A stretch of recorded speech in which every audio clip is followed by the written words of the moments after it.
Μύθι του Αισόπου. Το Τζιτζίκι και το Μυρμήγκι.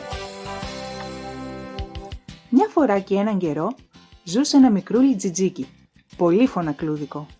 Όλο το καλοκαίρι δεν σταματούσε να τραγουδάει. «Τζι τζι τζι τζι τζι», έκανε χωρίς σταματημό. Πόσο του άρεσε να κάθεται πάνω στα κλαδιά των δέντρων και να ομορφαίνει με τη φωνούλα του τα καυτά μεσημέρια του καλοκαιριού.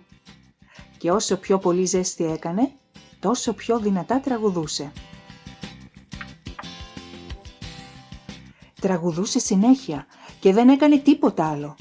Και εκεί που καθόταν στα κλαδιά, έβλεπε στους κορμούς των δέντρων ατελείωτες στρατιές από μυρμήγκια που ανεβοκατέβαιναν κουβαλώντας σποράκια. Ίδρωναν από τη ζέστη, ξεφυσούσαν, κοκκίνιζαν, αλλά δεν σταματούσαν λεπτό τη δουλειά τους. Μια μέρα που το τζιτζίκι τραγουδούσε και πάλι ανέμελα πάνω σε ένα κλαδί, είδε ένα μυρμήγκι που είχε σταματήσει να σκουπίσει τον ιδρώτα του. «Τι κάνεις, μυρμηγκάκι μου?» το ρώτησε. «Δεν βλέπεις τι κάνω? Μαζί με τα αδερφάκια μου δουλεύουμε. Κουβαλάμε στις φωλιές μας τις προμήθειες για το χειμώνα». «Το καλοκαίρι το έφτιαξε ο Θεός για να ξεκουραζόμαστε και να διασκεδάζουμε», φώναξε το τζιτζίκι. «Παράτα τις δουλειές και έλα παρέα μου να τραγουδήσουμε ως το πρωί». «Λάθος», είπε το μυρμήγκι. «Το καλοκαίρι βρίσκουμε τροφή για το χειμώνα, αλλιώς είμαστε χαμένοι. Το ίδιο να κάνεις και εσύ. Ποιος θα σε βοηθήσει το χειμώνα, μου λες?» «Ο χειμώνας είναι μακριά», απάντησε το τζιτζίκι. «Τώρα έχουμε καλοκαίρι, τραγούδι και ανεμελιά».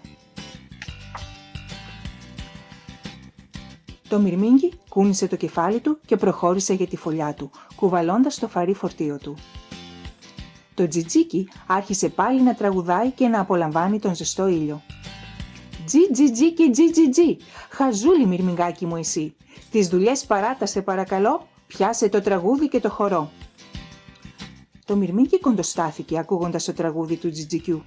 Ύστερα συνέχισε το δρόμο του χαμογελώντας. «Αχ, άμυαλο τζιτζίκι», σκέφτηκε. «Στάσου να έρθει ο χειμώνας και θα δεις». Και φυσικά το καλοκαίρι δεν κράτησε για πάντα. Ήρθε το φθινόπωρο και μετά ο χειμώνας ο βαρύς. Τα κλαδιά των δέντρων απέμειναν γυμνά.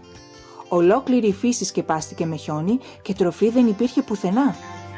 Το στομάχι του τζιτζικιού γουργούριζε συνέχεια. Δεν μπορούσε όμως να βρει φαγητό. Πεινούσε σαν λύκος. Και τότε σκέφτηκε το μυρμηγκάκι και χτύπησε την πόρτα της φωλιάς του. «Εσύ δεν είσαι ο τραγουδιστής του καλοκαιριού?» ρώτησε το μυρμήγκι που το θυμήθηκε. «Που μου έλεγες πως πρέπει να τεμπελιάζω?» «Ναι, μυρμηγκάκι μου καλό», απάντησε το τζιτζίκι. «Αλλά τώρα πεινάω. Με το τραγούδι δεν βρήκα χρόνο να μαζέψω τίποτα για το χειμώνα. Σε παρακαλώ, δώσε μου λίγα σποράκια».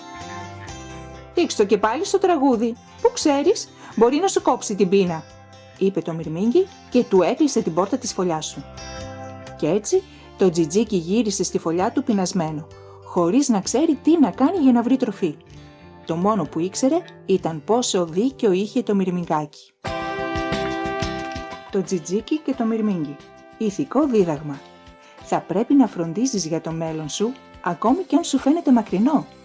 Είναι προτέρημα το να εργάζεσαι σκληρά και να είσαι προνοητικός.